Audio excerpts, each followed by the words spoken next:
Pétra, la ville rose des Nabatéens. Ces ruines constituent l'un des complexes les plus extraordinaires de toute l'Antiquité, tant pour son architecture creusée à même le roc, que pour son exceptionnelle position dans un paysage de collines escarpées et de gorges étroites.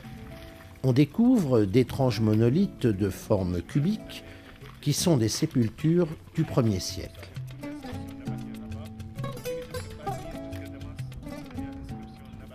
Presque en face se trouve la tombe des obélisques.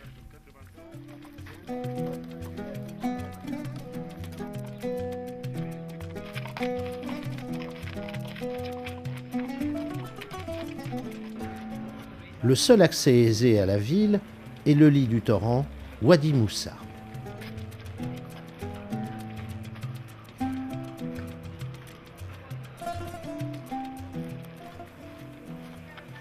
Provoqué par une secousse tellurique, le Siq est un défilé très spectaculaire.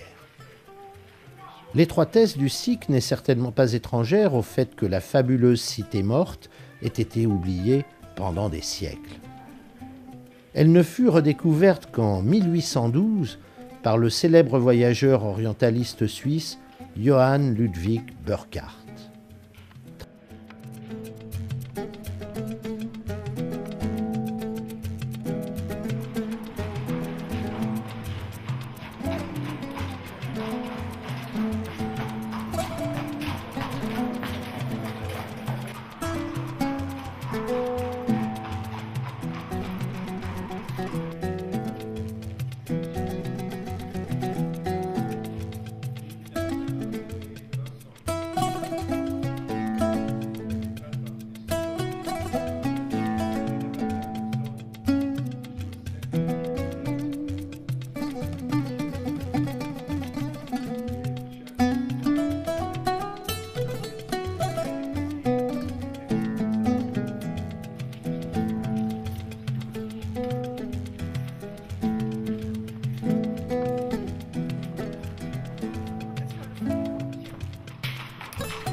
Au bout du défilé se dresse la gracieuse façade du temple nabatéen, dit Maison du trésor du pharaon. Haute de 39,60 m, elle est taillée à même la paroi rocheuse.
Les combinaisons chromatiques des différents rochers offrent des compositions d'une beauté incomparable.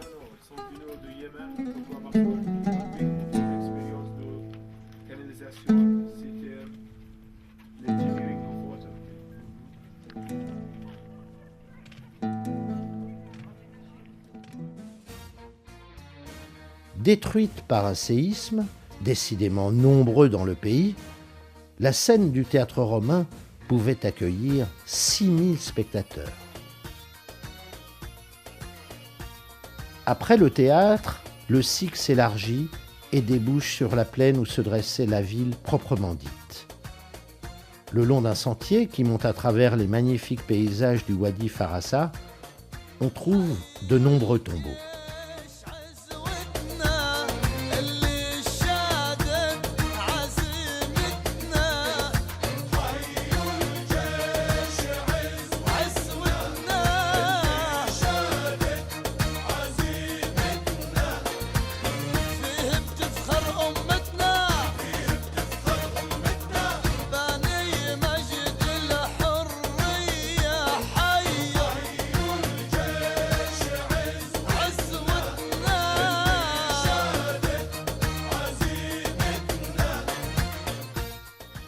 La tombe du soldat romain fait partie de ces sépultures.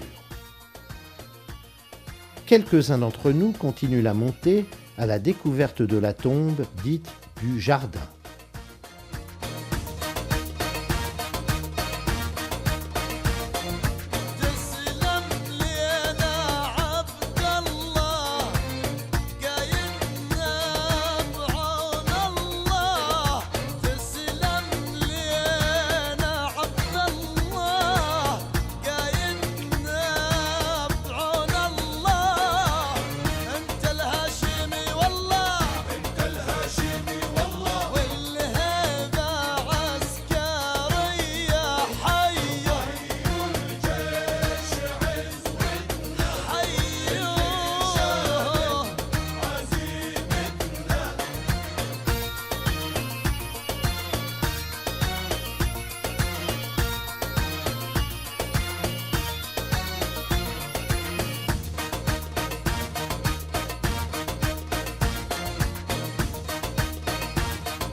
C'est notre deuxième jour à Pétra. Nous voici au cœur de la ville. Nous dominons toute la vallée. C'est vraiment splendide. En aval de la falaise sont creusées des tombes royales.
Le chapeau, s'il vous plaît.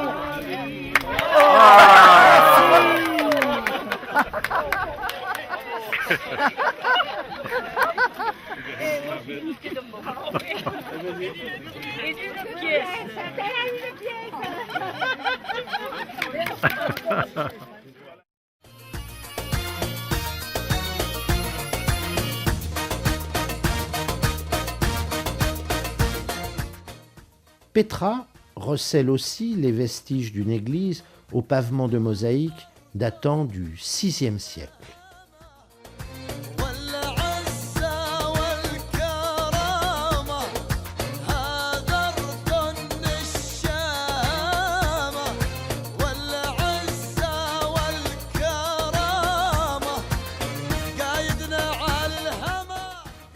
Plus de 800 marches, un dénivelé de 350 mètres dans le canyon et nous atteignons le Deir, autrement dit le monastère, qui date de la fin du 1er siècle. C'est indéniablement le monument le plus imposant de Petra. Entièrement taillé à même le roc, la façade de ce temple funéraire mesure 49 mètres de large et 39 mètres de haut.